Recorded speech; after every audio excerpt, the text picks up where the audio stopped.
प्यारे बच्चों, आज मैं तीसरे पाठ का विश्व कवि रविन्द्रनाथ टैगोर का तीसरा पैरा पढ़ाने जा रहा हूँ। इस गद्य संस्कृत गद्य को पढ़कर हिंदी में आपको अनुवाद सुनाऊंगा। वैभवशालीन भवनस्य पृष्ठभागे एकम कमनीयम शरह आसीत्। उस विशाल सामग्रियों से भरा हुआ भवन, उसके पीछे एक सुंदर सरह मतलब सरोवर तालाब था। यस्य दक्षिण तटे नारिकेल तरुणाम पंक्तिक्त राजते अस्म। उसके दक्षिण की तट पर नारियल के वृक्षों की पंक्तियां सुशोभित होती थीं।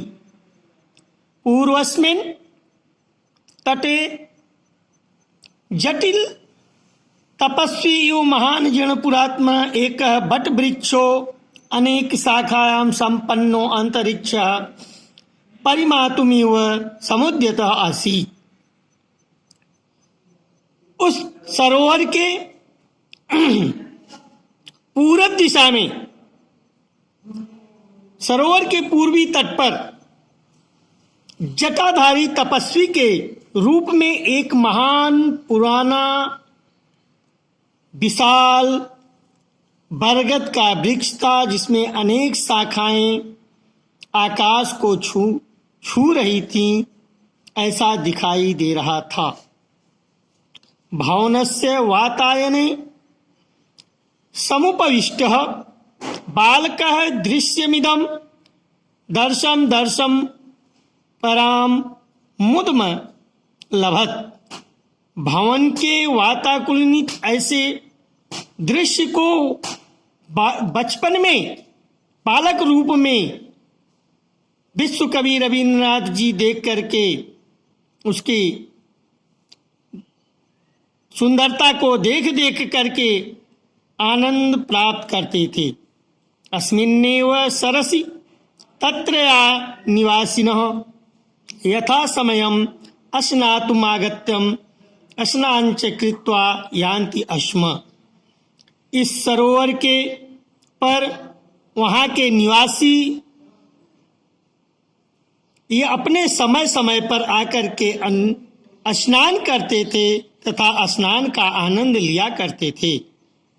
तेषां परिधानानि विविधाः क्रियाश्च दृष्ट्वा बालः प्रसन्नः अजायत।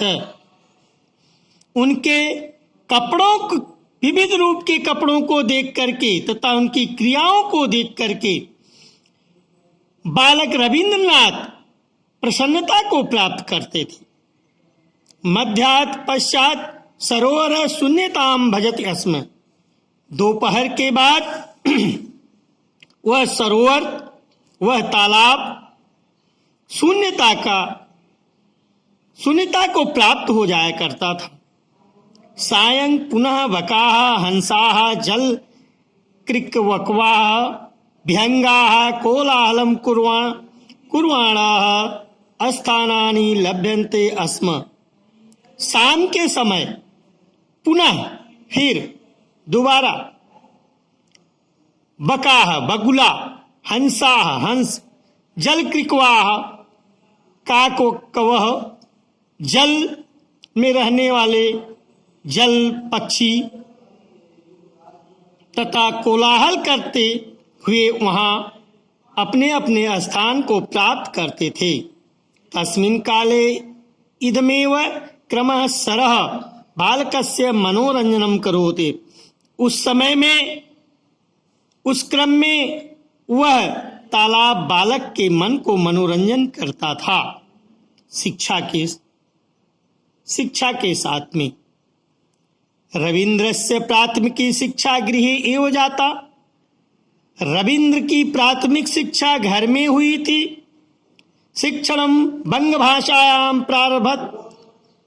उनकी शिक्षा बंगाल भाषा से प्रारंभ हुई थी। प्रारंभिक विज्ञानम संस्कृत गणित नीतिम त्रयो पाठ विद्या अभून। प्रारंभ में विज्ञान, संस्कृत, गणित तीन प्रकार के विषय उनको पढ़ाए जाते थे। प्रारंभिक गृह शिक्षायां समाप्तायां बालकः उत्तरकालिकता नगरस्य ओरिएंटल सेमिनार। प्रारंभिक गृह शिक्षा समाप्त होने के बाद बालक रविंद्रनाथ का नाम उत्तर कलकत्ता नगर में ओरिएंटल सेमिनार विद्यालय में प्रवेश दिलाया गया। तदनंतरम नॉर्मल विद्यालयं गतवान् परम कुत्रापि मनो न रमते अस्म। जबकि वे नॉर्मल विद्यालय में जाते थे पर उनका मन कहीं नहीं लगता था। सर्वत्र अध्यापकानां स्वेच्छाचरणं सहपाठिनां तुच्छं रुचि अप्रियान् स्वभावस्य विलोक्य मनो न रेमे। वहाँ चारों तरफ अध्यापकों को अपने आचरण के अनुसार तथा अपने मित्रों की तुच्छ रुचि को देख करके उनका मन जो है खिन्न रहता था। अतः शून्याम घटकाम मध्यावकाशे अपि च एकांतेकम जीवनम बालकाय रोचते अस्म। इस प्रकार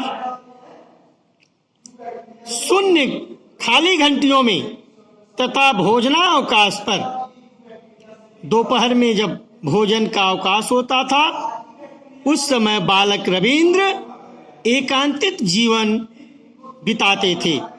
बालकस्य मनः विद्यालयेषु न रमते इति विचिन्त्य जनको देवेंद्रनाथः। बालक का मन विद्यालय में न लगते हुए देख उनके पिता देवेंद्रनाथ को चिंता हुई।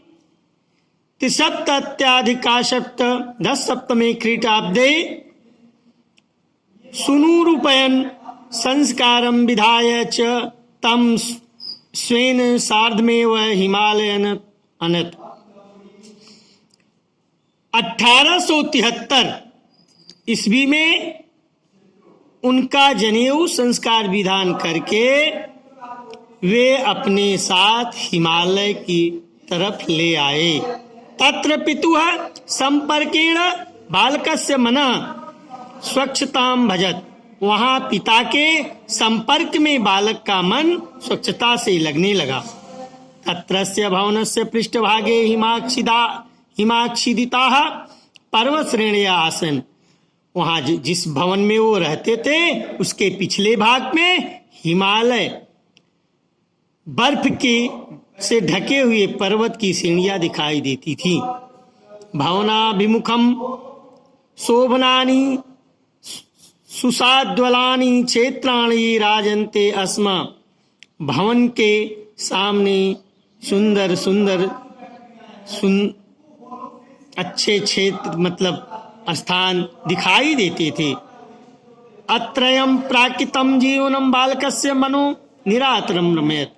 इस प्राकृतिक जीवन को देखकर बालक का मन निरंतर खुश रहा करता था। जनको देवेंद्रनाथ प्रतिदिवसम नवीनया पद्धत्या पाठयति अस्म। उनके पिता देवेंद्रनाथ प्रतिदिन नए नए पाठ पढ़ाया करते थे। पितु पाठ शैली बालकस्य रोचते अस्म।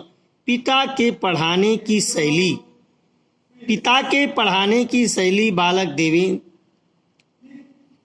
बालक रविंद्रनाथ को अच्छी लगती थी।